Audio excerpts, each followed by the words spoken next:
Bapak saudara orang beriman yang sangat diberkati oleh Tuhan Yesus Kristus. Shalom. Sekali lagi shalom. Gabungan anak pinggir kali shalom. Sekali lagi shalom. Suatu kesatuan membuktikan keluarga kerajaan Allah. Terlalu sangat luar biasa, bergerak dalam diam, tetapi ini hari potong semua berkumpul di sini, Bapak Mama, untuk kita boleh bersama-sama ada dalam syukur Natal. Saya juga kaget waktu undangan sampai di rumah pastor ini, Bapak Adam bilang gapika, jadi beta langsung bilang jangan sampai itu gabungan anak pica-pica. Karena pengaruh itu lagu yang bilang pica-pica toh, jadi kemudian ini gapika mulai muncul lagi. Tetapi tentunya Bapak saudara bahwa soal nama itu tidak terlalu penting gapika. Yang pentingnya adalah persekutuan sebagai suatu kekuatan yang besar. Itu yang penting. Dan malam hari ini teristimewa lagi Bapak saudara bahwa kita boleh ada dalam syukur Natal bersama-sama. Kita boleh dilawat dengan firman Tuhan malam hari ini, Injil Matius pasal 1 ayat 18 hingga ayat yang ke-25. Kita tetap ada di bawah terang tema besar yang disampaikan, diberikan oleh PGI, KWI, dan juga diangkat oleh Gereja Masih Injil di Timur. Allah hadir untuk menyelamatkan keluarga. Bapak saudara, tentunya bahwa kalau kita ngomong keluarga, orang dengan banyak persepsi. Amin. Ada orang yang kalau berpikir soal keluarga, dipikir orang itu yang sudah menikah. Amin ya Bapak PJ ya. Yang sudah menikah, yang sudah ada suami, yang sudah ada istri, sudah ada anak. Kebanyakan orang akan berpikir ke sana. Tetapi orang sudah akan berpikir lagi keluarga yang model mana lagi. Karena itu kalau kita ngomong bilang keluarga, sejak kapan? Kali pusat saja sudah Batavia lu omong keluarga. Baru kemudian ada yang jelaskan keluarga dari Tuhan toh, keluarga kerajaan Allah toh. Bapak saudara orang beriman, omong soal keluarga ini terdiri ada beberapa orang dengan perannya masing-masing. Ada peran sebagai suami, peran sebagai istri, ada peran sebagai bapak, peran sebagai mama, peran sebagai anak. Peran sebagai anak ini ada beberapa peran lain lagi yang melengkapi itu kata sebagai anak. Bisa anak sekolah minggu, anak taruna, dan pemuda. Tetapi dalam peran itu Bapak saudara orang beriman ada fungsi yang berbeda-beda di sana. Tiap-tiap orang diberi tanggung jawab dalam peran itu. Karena itu Bapak saudara orang beriman, masing-masing dengan dia punya talenta, dengan dia punya kemampuan, akan bersama-sama ada dalam itu sekumpulan. Kemudian dalam itu sekumpulan bilang kotong bikin ini ya, lu di seksi repot, seksi sekali, beta di seksi konsumsi, beta di seksi kumpul-kumpul, dan seterusnya. Dari peran itu mereka saling melengkapi untuk kemudian menjadi suatu kekuatan besar. Sehingga malam hari ini Bapak saudara, kita ada di tenda sukacita Gapika. Berbicara soal peran Bapak saudara orang beriman, tentunya kalau kita membaca bagian firman Tuhan ini dan kita merenungkannya, sebenarnya Maria dan Yusuf ini bukan suom-om dan tanta-tanta. Ada yang berpikiran itu suom-om dan tanta-tanta? Belum. Mereka, Maria dan Yusuf masih orang muda. Kenapa sehingga saya bilang demikian Bapak saudara orang beriman? Mereka baru ada dalam satu tahapan menurut budaya orang Yahudi, yaitu bertunangan. Baru sampai di itu tahapan. Nah, budaya orang Yahudi ini Bapak saudara, kalau sampai di bertunangan ini, laki-laki harus bertanggung jawab dengan itu perempuan. Sama juga kotong orang timur, beta pun khotbah di Mahanaim. Kalau tunangan makan sirip pinang, beta pun calon bapak mantu dulu sebelum jadi bapak mantu. Dia bilang, woi, pilih kasih dia benangko, suruh dia tenun. Dia punya anak laki bilang, apa? Itu nona, itu dari kota, dia sonton tenun. Tapi kita beli bawa benang untuk apa? Tapi ini bahasa bungkus, omong soal tanggung jawab. Orang Yahudi omong soal bertunangan ini, omong soal kehidupan keluarga laki-laki dan perempuan. Tetapi Bapak saudara, orang beriman yang ada pada orang Yahudi adalah bahwa itu laki-laki dan perempuan yang bertunangan belum boleh hidup bersama sampai dengan tahapan menikah. Tahapan menikah ini tunggu 1 bulan, 2 bulan, bisa 1 tahun, bisa 2 tahun ke depan.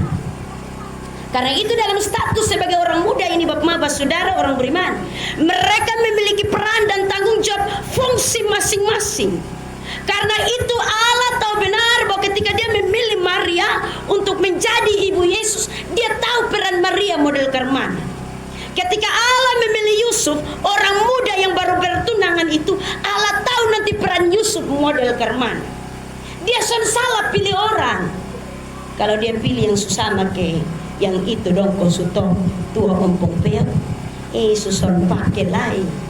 Kenapa sih Allah memilih dua orang muda dalam rencana besar Allah? Bapak mama, orang muda ini masih energik. Amin. Masih energik. Ini kalau kotong pakai kotong bahasa di pinggir kali sebelah sini, masih basi kelaloti. Masih batasi ribu. Semua dia mau bikin habis. Walaupun dia sebisa bilang kebet mas terlalu muda, tulang mas kuat-kuat. Amin, gak pika. Karena itu semua dia mau bikin. Allah tahu benar bahwa dia memilih orang muda ini dalam status bertunangan, memberikan peran baginya dalam tanggung jawab yang terlalu sangat besar. Bapak Mama, Allah tidak memberi Yusuf tanggung jawab yang kecil. Kalau kita sonde baru bilang lu di seksi konsumsi, adik Tuhan nih, kok tuh cantik-cantik begini kosong disuruh di seksi konsumsi. Atau kalau bilang bosong di seksi kayu api, son ada seksi lain kok selain kayu api. Apalagi kalau bilang mau di seksi cuci piring, ini lepas-pas. Itu kotong bapak tunggu mati. Yang lain boleh bagaya dibakar lina, kotong dapat difungsi cuci piring, fast pika. Tetapi tentunya bahwa Allah tahu benar. Karena itu Bapak saudara, orang beriman, dia memberikan peran ini. Dia tahu benar bahwa Yusuf sanggup untuk melakukan peran ini. Yusuf sanggup. Karena itu walaupun Bapak saudara dalam keadaan bahwa Maria mengandung dari Roh Kudus, kalau kena sengkotongko, bete pecinta orang lain yang memiliki. Yang ketong ada sama-sama dengan dia sudah 3 tahun boleh jaga, berarti dia bilang, kak, beta su terlanjur basah, ya sudah mandi sekali. Aduh Tuhan, itu mati, lu mati. Dukun bertindak, nenaka yang muda-muda dong. Kalau sampai begitu nona-nona dengar yang begitu itu juga ada dukun bertindak, nenak. Yang senakan kas tinggal, buang waktu, buang tenaga, percuma. Tuhan nih, beras itu dapat buang kosong. Tetapi Yusuf pemuda yang berbesar hati, dia tahu benar apa yang harus dilakukan dalam kehendak Allah. Karena Allah memiliki rancangan baik baginya dan juga bagi dunia. Maria dalam keberadaannya demikian Bapak saudara, pasti dia tolak. Sana ada perempuan lain, aku datang suruh sambil tadi dalam status bertunangan rusak orang berhubungan. Iya toh. Bapak mama, sekarang ini firman ini seolah-olah ke ini malaikat ini pelakor betul-betul bikin rusak orang berhubungan. Tetapi Bapak mama saudara, orang beriman, Allah memiliki rancangan yang terlalu besar. Dia tahu benar bahwa Maria dipilih untuk kemudian menjadi ibu bagi Tuhan. Menjadi ibu Tuhan ini tanggung jawab yang terlalu besar dari orang muda yang energik, tetapi Tuhan Allah memberi tanggung jawab baginya. Peran yang sangat penting bagi Maria, bagi kepentingan keselamatan dunia ini. Karena itu Maria sudah tolak. Biasanya nona-nona dong itu begitu. Dong akan tolak memang. Apalagi kalau sejomblo lama-lama, ketong berbanting mata sendiri bilang, apalagi kalau pakai ungkap-ungkap lah, itu Bapak MC lebih tahu. Pakai ungkap-ungkap itu terima. Tetapi dalam hal ini Bapak saudara, Maria memiliki peran yang sangat luar biasa. bagi rencana keselamatan Allah bagi dunia ini. Peran dua orang ini sangat penting. Mereka orang muda yang sangat luar biasa. Allah tahu siapa yang tepat yang akan dia pakai untuk rencana keselamatan bagi dunia. Karena itu Bapak Saudara, dalam ibadah syukur malam hari ini ada beberapa hal yang kau mau belajar dari Maria dan Yusuf, orang muda yang dipakai Tuhan. Yang pertama, berbicara soal dukung iman kepada Tuhan. Berbicara soal dukung iman kepada Tuhan. Kalau kita membaca di Injil Lukas, Maria bilang, jadilah padaku menurut perkataan. Dia menyadari benar bahwa dia hamba Tuhan, tetapi dia berbicara dengan imannya kepada Tuhan. Jadilah kepadaku menurut perkataan. Orang muda bukan ngomong soal hanya di gaya. Amin. Bukan tasibur ribu, tetapi omong juga soal di peperan iman. Kalau kita di luar gacor-gacor, tapi kalau di dalam kotong peperan iman son ada dalam gereja. Pakmese. Ini malam beta pukul bukan kepo. Jadi kotong mau hebat di luar, mau energi, mau punya prestasi, mau punya talenta, tetapi kalau kotong sudah punya peran iman dalam gereja, maka sia-sialah kotong hebat di luar, tetapi dalam gereja Tuhan son pakai sang kotong. Amin. Kau gak pika. Itu yang pertama. Beta khotbah yang lama ya Bapak Mama ya. Yang kedua, tapi ini masih ada sekitar 45. Yang kedua, berbicara bukan soal iman saja, tetapi berbicara soal ketaatan kepada Tuhan. Ketaatan ini yang menunjukkan kotong fungsi dan peran. Kalau kotong hanya sekedar saja ikut arus beo-beo, ikut orang, tetapi kalau kotong sudah melakukannya dengan taat, maka percuma. Beta sonde sambung, Bapak Os jangan tarik napas di situ. Waktu tarik napas kira beta mau tambah, kita susah dirantau. Hidup dalam ketaatan kepada Tuhan ini penting. Kalau gereja Senin Kamis, nanti begitu 31 Desember baru dong bangun satmal dalam gereja. Soalnya taat dengan gereja, sia-sia juga. Karena itu ketaatan itu penting. Taat melakukan apa yang menjadi kehendak Allah. Maria dan Yusuf bisa saja menolak. Kotong masih orang muda, kemar bertunangan juga. Tuhan kasih dia orang lain yang sunika toh.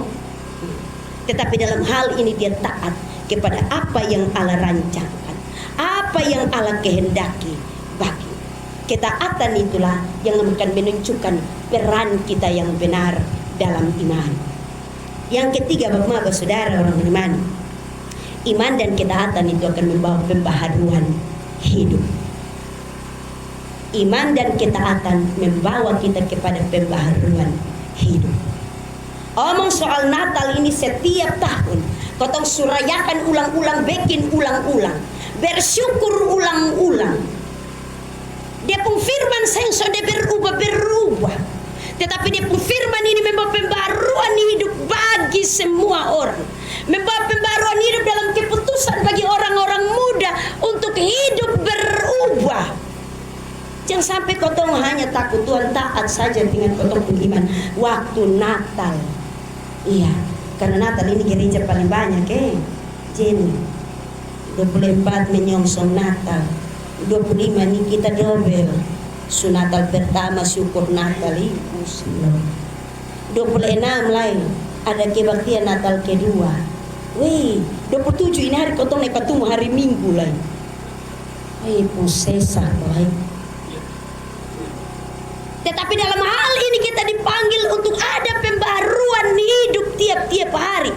Bukan hanya baju yang diperbarui, sepatu diperbarui, rambut diperbarui, gaya diperbarui. Tetapi kotong peran tiap-tiap hari memperbarui kotong hidup jadi baru. Amin toh. Yang bapak-bapak dengan Pak Inen itu tuh amin. Biar kok yang muda-muda dong yang bilang amin. Yang keempat, Bapak Saudara, pembaharuan hidup itu datang dari ketulusan hati.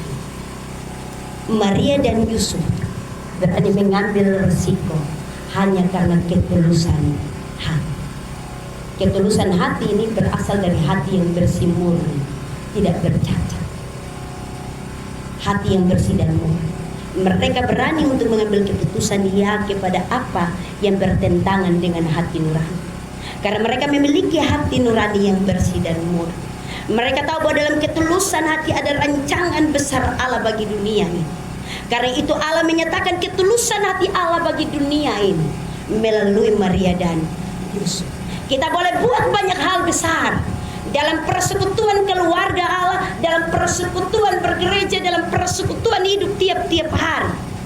Tetapi kalau kotong sudah ada ketulusan hati di sana, maka iman, ketaatan dan pembaruan hidup tidak akan hadir di sana. Karena itu ketulusan hati sangat penting bagi tiap orang-orang percaya. Yang terakhir Bapak Mama, di atas semuanya itu kita sudah mau berpenyepanjang berkos.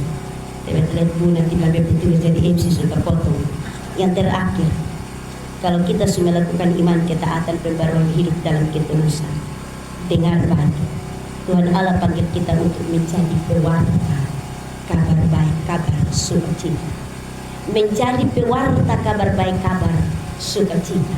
Apa yang dilakukan oleh Yusuf dan Maria dalam peran akan apa yang Allah rancangkan bagi dunia ini, dengan secara tidak langsung mereka telah menjadi pewarta kabar sukacita. Walaupun dalam hal ini Bapak Mama Saudara orang beriman, peran itu terlalu bertentangan dalam kemanusiaan mereka. Tetapi mereka memberitakan kabar baik sebagai kesaksian bagi orang-orang muda. Hidup ini jangan hidup dengan percuma. Hidup harus hidup dengan berarti. Hidup harus hidup dengan berguna. Hidup berguna untuk keluarga, hidup berguna untuk sesama, hidup berguna untuk iman dan gereja. Tetapi lebih daripada itu, hidup berguna untuk Tuhan. Saya selalu menyanyi satu lagu dicipta oleh pendeta Latu Mahina. Hidup ini adalah kesempatan. Hidup ini adalah kesempatan orang-orang muda. Kesempatan hidup jadi orang muda itu datang satu kali. Yang kedua itu dia nama mudah-mudahan. Itu nanti kalau kotong paksa diri makanya jadi mudah-mudahan. Tetapi kesempatan hidup jadi orang muda datang satu kali. Karena itu pakai kesempatan itu sebaik-baik mungkin. Jangan sia-siakan kesempatan hari ini jadi orang muda. Karena nanti kalau setua kotong menyesal, woi coba waktu muda kobeta bergabung, bikin. Nanti setua baru kotong menyesal. Nah kalau setua ini akan kembali muda lagi. Karena itu selagi masih muda, buat apa yang Tuhan kehendaki melalui peran hidup masing-masing, melalui talenta yang Tuhan kasih, melalui bosong kelebihan masing-masing. Tunjukkan kepada dunia, orang muda ini bukan orang muda yang biasa-biasa.